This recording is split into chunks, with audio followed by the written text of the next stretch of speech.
하나님의 말씀은 예레미야 애가 3장 19절에서 39절의 말씀입니다. 내 고초와 재난 곧 쑥과 담즙을 기억하소서. 내 마음이 그것을 기억하고 내가 낙심이 되오나 이것을 내가 내 마음에 담아두었더니 그것이 오히려 나의 소망이 되었사옴은 여호와의 인자와 긍휼이 무궁하심으로 우리가 진멸되지 아니함이니이다. 이것들이 아침마다 새로우니 주의 성실하심이 크시도다. 내 심령에 이르기를 여호와는 나의 기업이시니 그러므로 내가 그를 바라리라 하는도다. 기다리는 자들에게나 구하는 영혼들에게 여호와는 선하시도다. 사람이 여호와의 구원을 바라고 잠잠히 기다림이 좋도다. 사람은 젊었을 때에 멍에를 매는 것이 좋으니 혼자 앉아서 잠잠할 것은 주께서 그것을 그에게 메우셨음이라. 그대의 입을 땅에 티끌에 댈지어다. 혹시 소망이 있을지로다. 자기를 치는 자에게 뺨을 돌려대어 치욕으로 배불릴지어다. 이는 주께서 영원하도록 버리지 아니하실 것임이며 그가 비록 근심하게 하시나 그의 풍부한 인자하심에 따라 긍휼히 여기실 것임이라. 주께서 인생으로 고생하게 하시며 근심하게 하심은 본심이 아니시로다. 세상에 있는 모든 갇힌 자들을 발로 밟는 것과 지존자의 얼굴 앞에서 사람의 재판을 굽게 하는 것과 사람의 성사를 억울하게 하는 것은 다 주께서 기쁘게 보시는 것이 아니로다. 주의 명령이 아니면 누가 이것을 능히 말하여 이루게 할 수 있으랴. 화와 복이 지존자의 입으로부터 나오지 아니하느냐. 살아있는 사람은 자기 죄들 때문에 벌을 받나니 어찌 원망하랴. 오늘 아침 우리에게 주신 하나님 말씀입니다. 성도 여러분, 토요일 아침입니다. 지난 한 주간 하나님 은혜 가운데 평안하게, 안전하게, 건강하게 사셨을 줄로 믿습니다. 오늘 하루도 주님 은혜로 돌보심을 받는 복된 날 되시기를 축원합니다. 오늘 3장 중에 19절부터 39절까지의 말씀 중간 부분을 읽었는데요. 여러분 말씀을 읽으시면서 어떤 느낌이셨는지요? 저는 그런 생각을 했습니다. 우리가 인생을 살면서 고난이 없이 살면 평생 행복할까? 꼭 그렇지 않겠죠.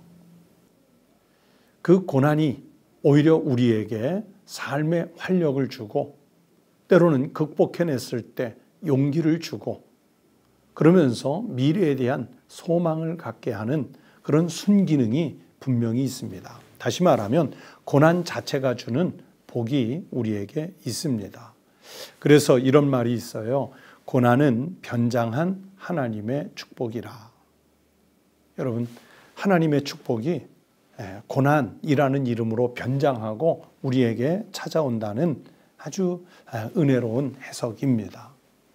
베토벤, 벌써 탄생 250주년이 된 아주 위대한 음악가인데 여러분, 베토벤이 얼마나 그 병약한 몸으로 평생을 살았는지 우리가 잘 알고 있습니다. 그건 고난의 인물이에요. 그랬던 베토벤이 이런 말을 했습니다. 가장 뛰어난 사람은 고난을 통해 환희를 얻는다. 뛰어난 사람은 평탄한 데서 환희를 얻는 게 아니라 고난을 통해서 환희를 얻는데요. 자신이 그런 삶을 살았기 때문에 나올 수 있는 고백이지요. 베드로전서 4장 12절에서 16절 말씀을 보시면 고난이 우리에게 주는 유익이 있다는 말씀을 반복합니다. 베드로전서 4장 12절부터 13절 상반절에 이렇게 말씀해요. 사랑하는 자들아, 너희를 연단하려고 오는 불시험을 이상한 일 당하는 것 같이 이상히 여기지 말고 오히려 너희가 그리스도의 고난에 참여하는 것으로 즐거워하라. 그리스도의 고난에 참여하는 것으로 즐거워하래요. 또 베드로전서 4장 16절 이렇게 말씀합니다. 만일 그리스도인으로 고난을 받으면 부끄러워하지 말고 도리어 그 이름으로 하나님께 영광을 돌리라. 우리는 사실 고난을 당하는 중에 환난을 당하는 중에 있으면 부끄러울 수 있습니다. 그런데 성경은 우리가 그리스도인으로서 고난을 받으면 그것 때문에 부끄러워하지 말고 도리어 그 고난으로 인해 하나님께 영광으로 바꾸는 삶을 살라는 말씀이지요. 오늘 본문으로 읽은 이 말씀, 예레미야서 애가 전체가 그렇지만은 바로 예루살렘이 폐허가 된 뒤에 예레미야 선지자가 희망의 노래로 위로를 주시는 말씀이에요. 애가라는 이름 자체가 슬픔의 노래이지만은 그러나 항상 슬픈 것만은 아니죠. 그 슬픔의 노래 뒤에 있는 희망의 노래가 바로 오늘 본문 속에 등장을 하고 있습니다. 그래서 이 희망의 노래를 통해서 위로를 받으며 생각을 합니다. 이 고난의 때를 우리가 어떻게 극복할 수 있을까? 첫 번째는 하나님의 판단을 믿는 것입니다. 하나님이 판단하신 것이 과연 옳을까? 정확할까? 그렇게 인간의 이성으로 분별하려고 하지 말고 하나님의 판단을 믿고 그냥 그대로 따라가 보세요. 우리가 신앙으로 고백하지요. 하나님의 공의는 완전하시다. 그러면 그 완전하게 공의로우신 하나님의 판단을 믿어야지요. 하나님이 우리에게 얼마나 많은 자비를 베푸시는지, 우리에게 얼마나 넓은 긍휼을 베푸시는지 우리가 그것을 기억하고 믿어야 합니다. 어떤 분이 그랬습니다. 정말 힘들 때 이기는 방법 중에 하나가 좋았던 때를 기억하는 것이라고 그래요. 이제 올림픽이나 아시안 게임이나 월드컵이나 세계 선수권 대회에 이런 데 나가는 국가대표 선수들이요. 매일매일 고통스럽게 훈련하지요. 일반인이라면 정말 1시간 하루도 버틸 수 없을 만큼 힘든 훈련을 이겨냅니다. 선수들이 말해요. 어떻게 이겨낼까? 옛날에 시상대에 섰던 그 영광스러운 장면, 그리고 이 훈련의 뒤에는 그 시상대에서는 영광스러운 장면, 이것을 늘 생각한다고 그래요. 이미지 트레이닝이죠. 22절 말씀을 다시 한번 보십시오. 여호와의 인자와 긍휼이 무궁하심으로 우리가 진멸되지 아니함이니이다. 또 24절도 보세요. 내 심령에 이르기를 여호와는 나의 기업이시니 그러므로 내가 그를 바라리라 하도다. 여러분, 회복의 때를 기다리십시오. 위기를 만날수록 하나님이 우리에게 은혜와 자비를 베풀어 주셨던 그때를 생각하면서 회복의 때를 기다리십시오. 그래서 26절에 말씀합니다. 사람이 여호와의 구원을 바라고 잠잠히 기다림이 좋도다. 하나님의 판단을 믿고 기다리시면 그 믿음의 사람들에게는 하나님께서 회복의 은혜를 주실 줄로 믿습니다. 또 두 번째는 고난을 만났을 때 그 고난 때문에 그냥 주저앉지 말고요. 실망하고 낙심해서 주저앉지 말고요. 오히려 내 믿음을 강건하게 훈련시킬 수 있는 기회로 삼아 보시기 바랍니다. 저는 군대 소위 말하는 조금 특별한 부대에 있었습니다. 대통령을 경호하는 부대에 있었는데 군인들 중에 옷이 좀 특별한 부대원들이 있어요.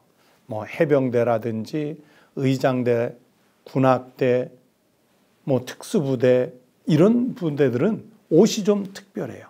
그래서 군인들이 하는 말 중에 옷값한다 그럽니다. 특별한 옷을, 구별된 옷을 입힐 때는 그 옷에 맞는 막중한 책임이 있는 거예요. 훈련도 훨씬 세고요. 그러면서 지휘관들이 기대하는 기대치는 훨씬 높습니다. 그만큼 혹독합니다. 그러나 그 혹독한 훈련을 이겨내면 오히려 강한 군사로 다시 태어나게 되는 거지요. 그 고난을 이겨낸 후에 강군이 되는 겁니다. 공부하는 학생도 마찬가지지요. 설렁설렁 대충대충 시간 때워가면서 해가지고는 절대로 상위권 진입 못합니다. 아주 혹독하게 자기 인내를 발휘해서 절제해가며 집중해서 훈련해야, 공부해야, 그래야 실력이 느는 것 아니겠습니까? 조금 전에도 말씀드렸던 것처럼 혹독한 훈련이 있어야 올림픽이나 이런 경기에 나가서 메달을 가져올 수 있는 것 아니겠습니까? 오늘날 이만한 교회가 부흥을 이룰 수 있었던 그 근원, 그 배경에는 교회가 박해를 먹고 자랐기 때문입니다. 초대교회 때 로마의 혹독한 박해, 소아시아의 중세시대 교회들이 오스만 튀르크의 엄청난 박해, 이 박해를 받아서 토굴 속으로, 지하 무덤 속으로, 산중으로 숨어 들어가서 그 박해를 견뎌냈기 때문에 교회가 부흥할 수 있고 그 박해 속에서도 수천 년 지탱해 올 수 있었던 것이지요. 오히려 더욱 강한 그리스도인, 더욱 강한 교회가 될 수 있었습니다. 오늘날 현대 교회를 보면서 갖는 염려는 우리는 너무 허약한 체질의 신앙이 아닌가. 과연 엄청난 박해가, 고난이, 시련이 왔을 때 이겨낼 수 있는 그런 영적 체질을 우리가 갖추고 있는가, 체력을 갖추고 있는가 물어보면 그렇다, 잘 준비됐다, 이렇게 대답하기가 결코 쉽지 않습니다. 욥기 23장 10절에서 욥이 고백합니다. 그가 나를 단련하신 후에는 내가 순금같이 되어 나오리라. 단련한 후에 순금이 나오고 정금이 나오는 것이지요. 성도 여러분, 오늘날 우리가 이 코로나 위기의 시대 때 교회가 위기다, 사회가 위기다, 미래는 과연 어떻게 될까, 이런 많은 염려들이 있지만 영적인 면에서 보면 오히려 우리가 한 단계 더 도약할 수 있는, 더 하나님을 깊이 찾을 수 있는 기회가 되지 않을까, 그렇게 위로를 해봅니다. 성도 여러분, 힘드시지요? 언제 이것이 해소될 수 있을까 염려가 되시지요? 하나님을 더 깊이 만날 수 있는 인생 최대의 영적 기회로 삼아 보십시오. 그러면 우리의 인생은, 우리의 시대는 고난을 당해도 하나님이 승리의 기회로 전환시켜 주시는 역사가 일어날 줄로 믿습니다. 그 믿음의 여정을 체험할 수 있는 우리 축복의 성도들이 되시기를 축원합니다. 기도하겠습니다. 하나님 아버지, 감사합니다. 위기 뒤에 오히려 하나님께서 자비와 긍휼을 베풀어 주시는 그 은혜를 볼 수 있게 하여 주시옵소서.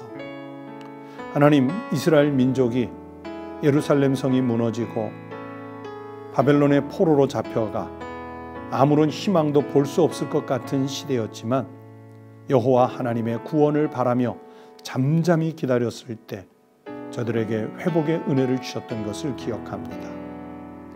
오늘날 우리가 살고 있는 이 21세기에 예기치 못한 환란이 밀려왔지만 하나님, 이 환란 중에 우리를 하나님께서 어떻게 이기게 하실지, 우리를 어떻게 새로운 길로 인도해 가실지 하나님의 은혜와 역사를 기대하며 오히려 담대한 신앙, 강건한 신앙을 갖출 수 있는 기회로 삼게 해 주시옵소서.